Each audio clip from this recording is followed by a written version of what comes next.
In this present era where media holds an unprecedented degree of power, it is necessary to grasp just how powerful yet discreet subliminal messages in movies have in shaping the way in which we think and act.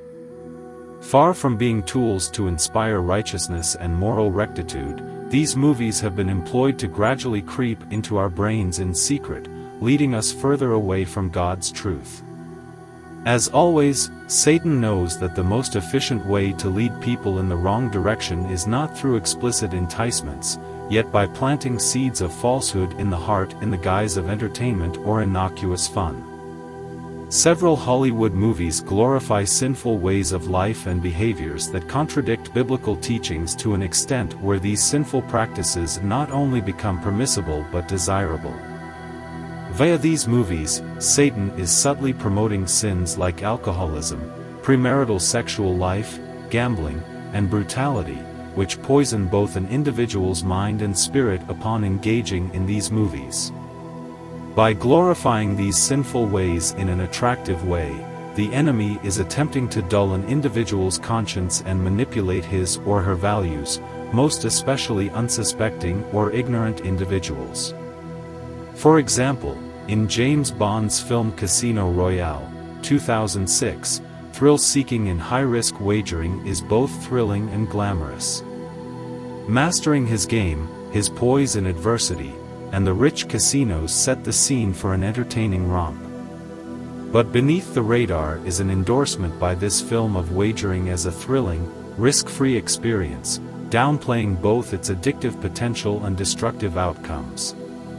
Loving money and greed is warned about in the Bible, 1 Timothy 6 verse 10, while wagering in life creates both addiction, destruction, and spiritual disconnection from God. In the same way, the movie The Notebook, 2004, romanticizes an affair between Ali and Noah that culminates in premarital sex. Their physical union is romanticized in this film as an extension of love with no consideration to consequence or to value placed upon marriage. The Bible clearly teaches sexual purity is a sign of holiness, 1 Thessalonians 4 verses 3-4, and sexual union should only be done in marriage. Yet this film and others in this genre continue to perpetuate the fallacy that premarital sex is not only acceptable but romanticized, causing many to assume physical union before marriage is an appropriate part of a relationship. In The Wolf of Wall Street, 2013, binge drinking and drinking alcohol are glorified aspects of an overindulgent, thrill-seeking life. We're treated to the lead actor's overindulgent parties, his neglect of his drinking aftermaths, and his general disregard for his life. Yet this film portrays this overindulgence in an entertaining way while not giving an accurate portrayal of the devastation caused by alcoholism, destroyed relationships, physical maladies, and spiritual emptiness that go with it. The Bible is clear in judgment toward drunkenness in that it leads to destruction and loss of restraint, Ephesians 5 verse 18. Glamorizing alcoholism in movies such as this obscures reality and makes an unhealthy vice desirable. In conclusion, in John Wick, 2014, violence is justified and indeed virtuous in order to exact revenge. Violence in this film takes the protagonist John Wick on a vicious killing spree to exact revenge over his dog being murdered, each act of brutality justified in moral grounds. Violence in this film is shown to be an essential and indeed heroic response to evil doing, while in the Bible believers are told to be peacemakers, forgive their enemies, and turn the other cheek, Matthew 5 verses 39 and 44.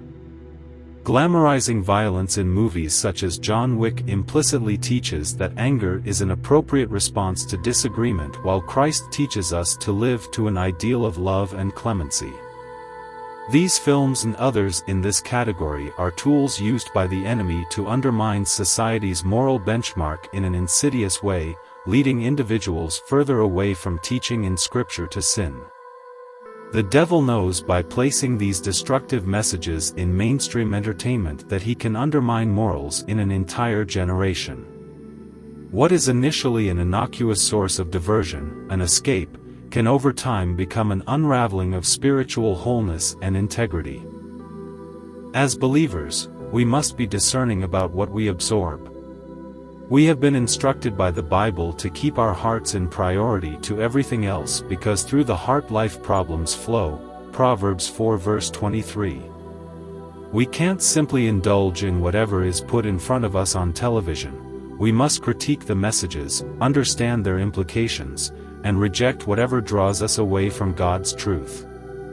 The media is powerful, but not beyond believers' power to discern, and we must choose to fill our minds with things that are pure, lofty, and in accordance with God's purpose.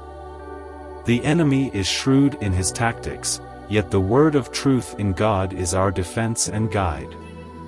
We must be vigilant in protecting our hearts and minds against lies that seek to lead us astray.